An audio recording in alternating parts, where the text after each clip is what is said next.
बिस्मिल्लाहिर्रहमानिर्रहीम।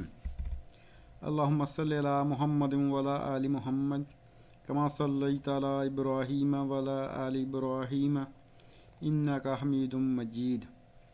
अल्लाहुम्मा बारिक अला मुहम्मदिन व अला आलि मुहम्मद कमा बारिकता अला इब्राहीम व अला आलि इब्राहीम इन्नका हमीदुम मजीद।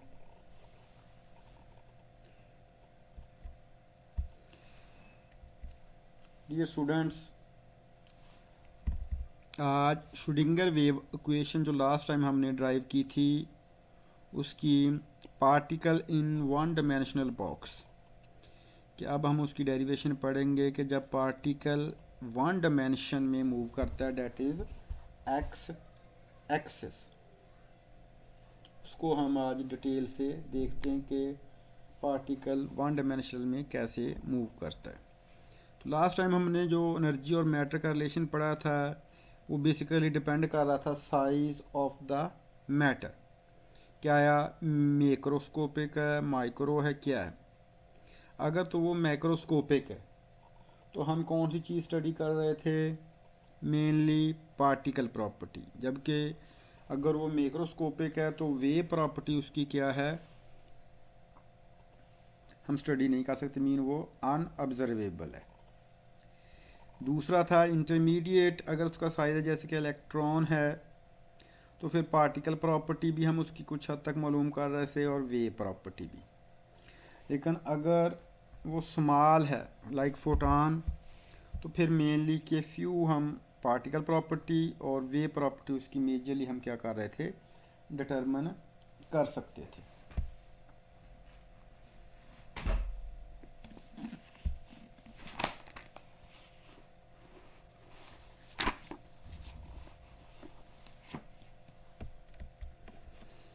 ये हमें बेसिकली इसकी नीड क्यों ज़रूरत पेश आई, वेव पार्टिकल या हम कह लें पार्टिकल नेचर की। ऑलरेडी हमने इसमें थ्योरीज में पढ़ चुके हैं। जो वेव मैकेनिकल मॉडल हमने पढ़ा कि ये बेसिकली कन्फ्लिक्ट था किसका, classical mechanics. Mission was in conflict with atomic and sub atomic phenomena like black body radiation, photoelectric, Compton, diffraction of electron and atomic spectrum of hydrogen. ये इनका क्या था, कन्फ्लिक्ट चल रहा था। The explanation led to the new mechanics called quantum mechanics. फिर हमने quantum mechanics को डेवलप किया इन्हीं चीज़ों को एक्सप्लेन करने के लिए, जिसमें हमने लास्ट टाइम पढ़ी श्रोडिंगर वेव इक्वेशन, जिसमें हमने इंट्रोड्यूस किया साई, जो कि एक वेव फंक्शन था। psi should be single value, psi should be continuous, psi should finish or for a bound state। इसको हम फंक्शन जो है वेव मैकेनिकल फंक्शन उसको देखते। आज जो हम पढ़ रहे हैं ये डिफरेंट एप्लीकेशन है श्रोडिंगर वेव इक्वेशन की। पार्टिकल इन ए बॉक्स, जो कि ए है कि बॉक्स के अंदर ही पार्टिकल हमारा क्या है, एक एक्सिस पर मूव कर रहा है, एक्स एक्सिस जो हम समझेंगे। दूसरा था जो हमारा नहीं, हाइड्रोजन एटम कैसे मूव कर रहा है। फिर रिजिड मोटर है और फिर है सिंपल हार्मोनिक ऑसिलेटर। ये चार डिफरेंट एप्लीकेशन है श्रोडिंगर वेव इक्वेशन की, जो डिफरेंट पार्टिकल पर अप्लाई होती हैं। लेकिन हम पढ़ेंगे जो पहला है, that is particle in a box. ये सादा सी हमने डायग्राम बनाई है एक पार्टिकल इन ए बॉक्स की, कि हमारे पास एक पार्टिकल है। सपोज हमने ये एक लाइन लगाई जो कि है एक्स एक्सिस को रिप्रेजेंट कर रहा। अब हमारा पार्टिकल क्या है, एक्स एक्सिस पर मूव कर रहा है, only in A one direction. ये हमने रीजन को सिलेक्ट किए हैं, रीजन 1, रीजन 2, रीजन 3। ये क्या हैं, वी अल्फ़ा, वी ज़ीरो, ये क्या है, एक्स ज़ीरो और एक्स ए क्या है। अब हम इसको ज़रा समझने की कोशिश करते हैं। ठीक हो गया। सबसे पहले हमने क्या किया कि हमारे पास एक पार्टिकल है जिसका मास क्या लिया हमने, एक्स, मूव कर रहा है वन डायमेंशनल बॉक्स, जिसकी हमने लेंथ क्या रखी है, ए, ये जो है कि हमारा बॉक्स जो है यहाँ से लेकर यहाँ तक उसकी लेंथ हमने कहा ए है suppose along the x axis, कहाँ से लेकर कहाँ 0 से लेकर मैक्सिमम लेंथ हमने कहा उसकी ए है। अब v क्या है? v बेटा है इसकी potential energy inside the box. अगर हम इनसाइड द बॉक्स देखें कि हमारा जो पार्टिकल है वो इस तरीके से एक्स एक्सिस में मूव कर रहा है, सिर्फ ये डायरेक्शन जो उसकी है, तो inside the box potential energy जो है, क्योंकि पार्टिकल मूव कर रहा है तो उसकी जो potential energy inside the box है ज़ीरो, क्योंकि जो मूवमेंट है उसकी उस तमाम की तमाम क्या है? काइनेटिक एनर्जी है। जबकि अगर हम देखें कि ये जो है रीजन 1 का बाउंड्री और ये रीजन 3 की बाउंड्री, ये बाउंड्री पे क्या होगा? क्योंकि हमारा जो पार्टिकल है वो बॉक्स के अंदर रह सकता है, इस बाउंड्री को क्रॉस नहीं कर सकता, तो इसलिए यहाँ जो प्रोबेबिलिटी है पोटेंशियल एनर्जी की वो है v इन्फिनिटी। इसी तरीके से रीजन 1, तो दोनों के जो कॉर्नर पर जो मैक्सिमम है potential energy outside the box हम जो ले रहे हैं वो क्या है? इन्फिनिटी। जबकि इनसाइड द बॉक्स उसकी क्या है? ज़ीरो है, क्योंकि पार्टिकल हमारा जो है कभी भी इस बाउंड्री जो है ये वाली, ये और ये, इसको लीव नहीं कर सकता। तो free particle potential energy same everywhere, potential box potential energy zero within the close region and infinite everywhere else, कि इसके अंदर अंदर जो पोटेंशियल एनर्जी है वो ज़ीरो है, जबकि आउटसाइड पे क्या है? अनफिनिट है। तो हमने कहा कि हमारे पास क्या है? एक पार्टिकल जो मूव कर रहा है अलोंग द एक्स एक्सिस, उसकी हमने लेंथ क्या रखी है? ए। ये हमारा जो मूव कर रहा है वो मैक्सिमम उसकी ए है। इनसाइड उसकी पोटेंशियल एनर्जी क्या है? ज़ीरो। आउटसाइड पोटेंशियल एनर्जी क्या है? मैक्सिमम, या हम कह लें कि इन्फिनिट। तो रीजन 1 क्या है? आउटसाइड, ये बाउंड्री के बाहर का है। इसी तरीके से रीजन 3 क्या है? ये भी बाउंड्रीज के बाहर है, तो यहाँ उसकी पोटेंशियल एनर्जी क्या होगी? मैक्सिमम। लेकिन probability of finding the electron क्या होगी? ज़ीरो। क्यों? क्योंकि हमारा जो पार्टिकल है वो बॉक्स के अंदर ही है, तो हमने जब उसकी प्रोबेबिलिटी है वो x0 से लेकर xa के दरमियान ही हो सकती है, उसके लेफ्ट या राइट पे नहीं हो सकती। तो Schrodinger wave equation last time हमने ड्राइव की थी वो क्या थी? 3 डायमेंशन में जब psi square psi X square psi is equal to del square psi over curly square Y, इस तरह से करली स्क्वायर करली जेड स्क्वायर साई, ये 3 डायमेंशन में थी, एक्स स्क्वायर में, वाई में और जेड में, 3 डायमेंशन में। 8 pi square M over H square E minus V psi is equal to zero. ये थी हमारे पास श्रोडिंगर वेव इक्वेशन जो हमने 3 डायमेंशन में की थी। अब हमने क्या किया? इस इक्वेशन को 1 डायमेंशनल में चेंज कर दिया, मीन ओनली एक्स एक्सिस में से ले लिया, वाई और जी ख़त्म कर दिया। तो curly square curly X square psi plus 8 pi square M over H square E minus V is equal to psi. अब हमने रीजन में देखा कि v जो क्या है, जो कि पोटेंशियल एनर्जी को रिप्रेजेंट करता है, वो potential energy inside the box हमने क्या ली है? ज़ीरो। तो psi square curly square psi over curly X square plus 8 pi square M H square E psi is equal to zero, क्योंकि v की वैल्यू हमने अब क्या कर दी? ज़ीरो ऐड कर दी, कि इनसाइड द बॉक्स जो पोटेंशियल एनर्जी वो क्या है? ज़ीरो है। तो हमारे पास इक्वेशन आ गई curly square psi over curly X square plus lambda square psi is equal to zero. अब ये जो बाकी सारा पैरामीटर था इसको, यानी कि ये वाला जो था, इसको हमने समझ लिया कि ये क्या है? लैम्डा स्क्वायर के बराबर है 8 pi square M E over H square. इसको हमने समझ लिया कि ये सारा का सारा क्या है। अब मैं आपको इसकी फर्दर डेरिवेशन करवाता हूँ।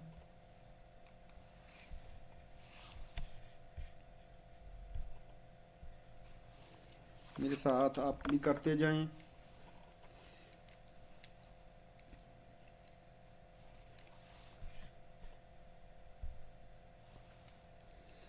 कि हमने जो ड्राइव किया था कि lambda square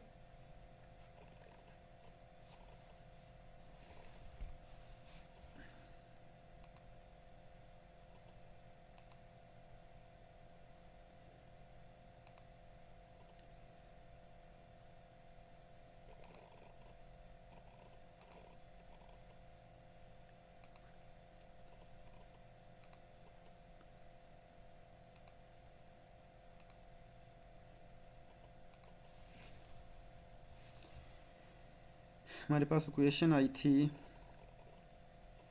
D square Sai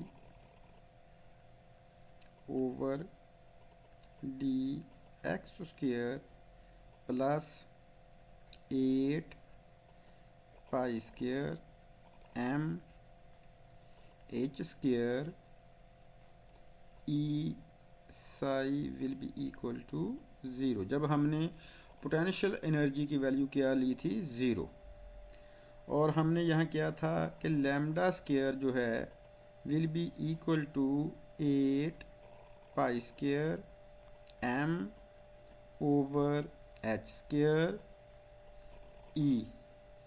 इसको हमने कहा था कि ये क्या है, लैम्डा स्क्वायर है। आर यहाँ से हम ये भी कह सकते हैं E will be equal to lambda square H square over 8 pi square M.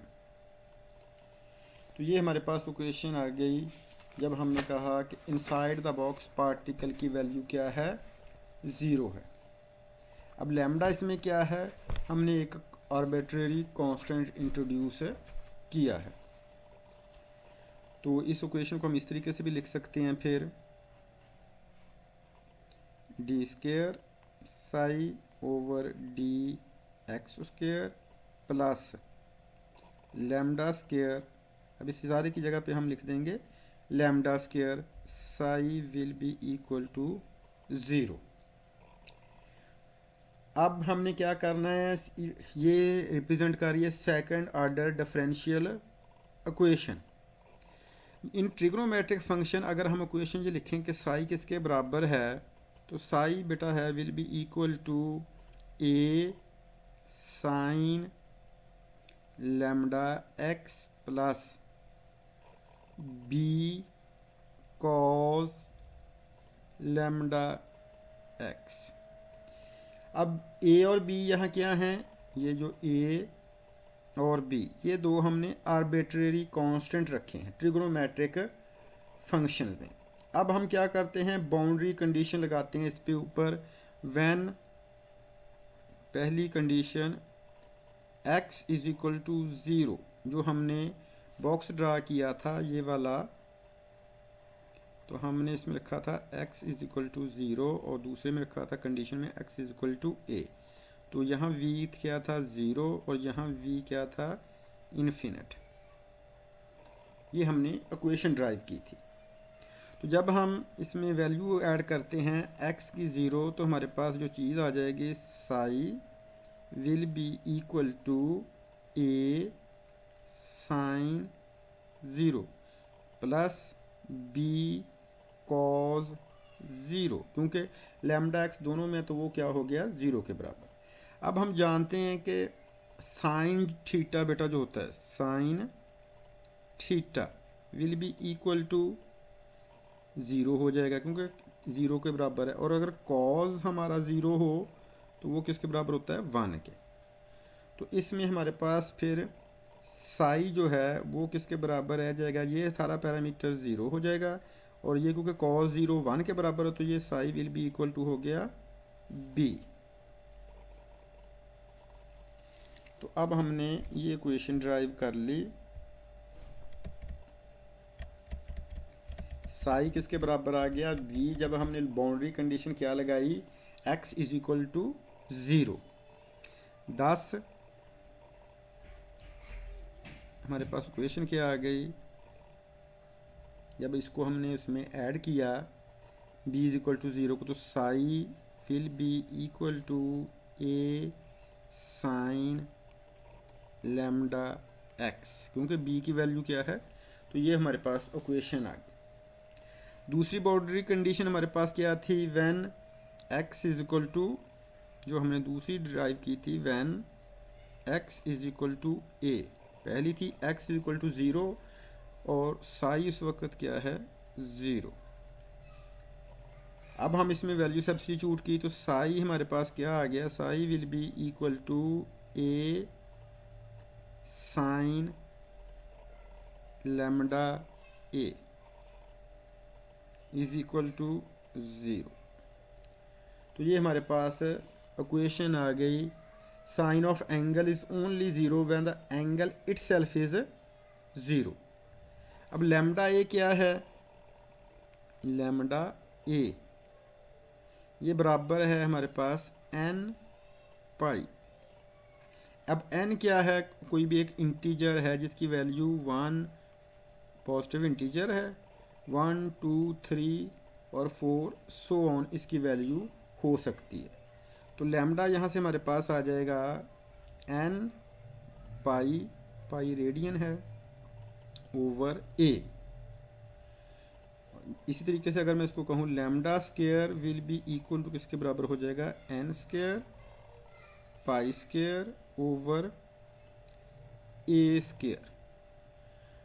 ठीक हो गया, जैसे हमने वहाँ थी तो सेकंड ऑर्डर इक्वेशन बनाई, तो ये lambda square will be equal to क्या हो गया, n square pi square a square. तो जो हमारे पास इक्वेशन थी ऑलरेडी जो हमने ड्राइव की थी लैम्डा स्क्वायर की, तो वहाँ से हम अब इसको कंपेयर करते हैं। उसमें लैम्डा स्क्वायर जो हमने लिया था, जो पहले इक्वेशन ड्राइव की थी, लैम्डा स्क्वायर किसके बराबर आया था, 8 pi square m e over h square. अब इस इक्वेशन में ये जो हमने पीछे ड्राइव किया ये और ये दोनों को अब हम बराबर रखते हैं, तो इसका मतलब है 8 pi square m e over h square will be equal to n square pi square over a square. तो ई एन की वैल्यू निकालते हैं for function nth energy level के लिए। अगर हम करें इसको तो देखें यही भी पाई स्क्वायर है, तो ये भी पाई है, ये तो आपस में क्या हो जाएंगे कैंसिल, तो ये रह जाएगा n square h square over 8 m a square. हमारे पास ये इक्वेशन आ जाएगी एनर्जी की जब वो nth लेवल पर होगा। तो ये हमारे पास n क्या है, n बेसिकली उसका क्वांटम नंबर, ठीक हो गया। जिससे हम करेंगे कि n कैनॉट बी ज़ीरो हो सकता, क्यों, क्योंकि लोएस्ट एनर्जी में है, n की वैल्यू ज़ीरो नहीं हो सकती, मैक्सिमम 1 2 3 4 हमने उसकी कहा। तो अब हम क्या करते हैं, एनर्जी इक्वेशन को कॉरस्पॉन्ड करके इक्वेशन निकाल रहे हैं जो पहले हमने निकाली थी, psi n will be equal to a sine. अब लैम्डा की जो हमने कीमत की थी वो उसमें पुट कर रहे हैं, तो वो हो जाएगा n पाई, जो हमने इक्वेशन ली थी n पाई a x। क्यों हमने लैम्डा की जो इक्वेशन ऊपर ली थी, ज़रा देख ले, मैं आपको दिखा देता हूँ।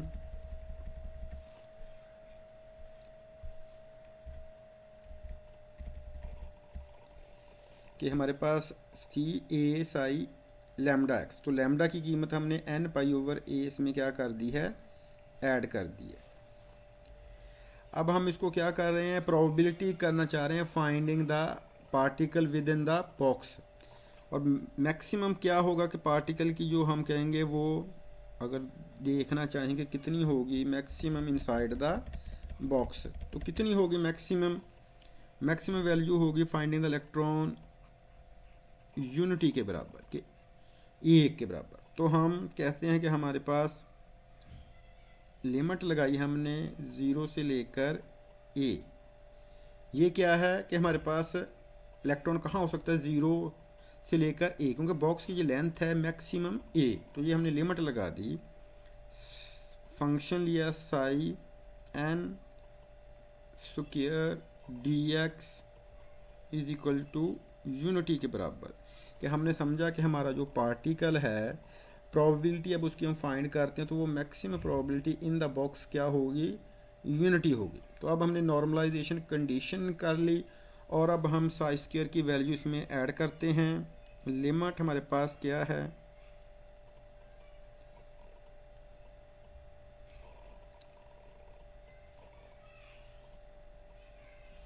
यहाँ दोबारा लिख लेते हैं, लिमिट है 0 से a। अब इसकी कीमत क्या है, साई यानी कि a sine n pi a x। अब इसका क्या हो गया, square dx is equal to unity. अब हमने क्या किया, a कांस्टेंट है तो a को हमने बाहर निकाल लिया, तो a स्क्वायर लिमिट 0 से a sine square n pi x a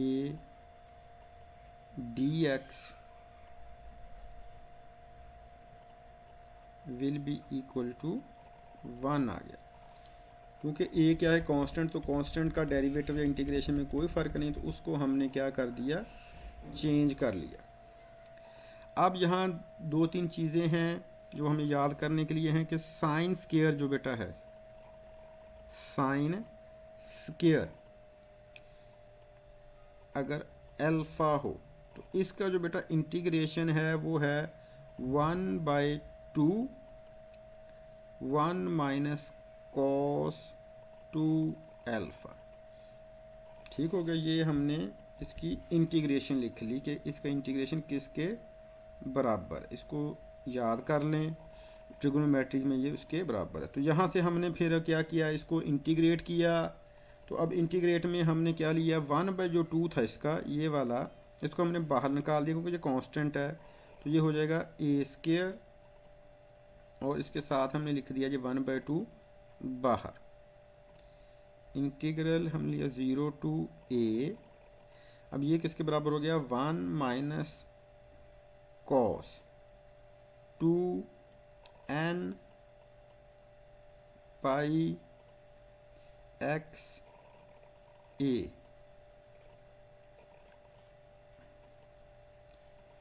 dx equal to 1। वो साइन स्क्वायर किसके बराबर होता है, 1 माइनस कॉस 2 पाई। तो ये फार्मूले को हमने यूज़ करके साइन को कॉज में चेंज कर दिया। तो ये हो गया a स्क्वायर ओवर 2। अब हम क्या कर रहे हैं, इसको इंटीग्रेट। एक जो होता है, जैसे x का डेरिवेटिव 1 है तो इंटीग्रेशन बेसिकली क्या है, उसके ऑपोजिट वर्ड्स है।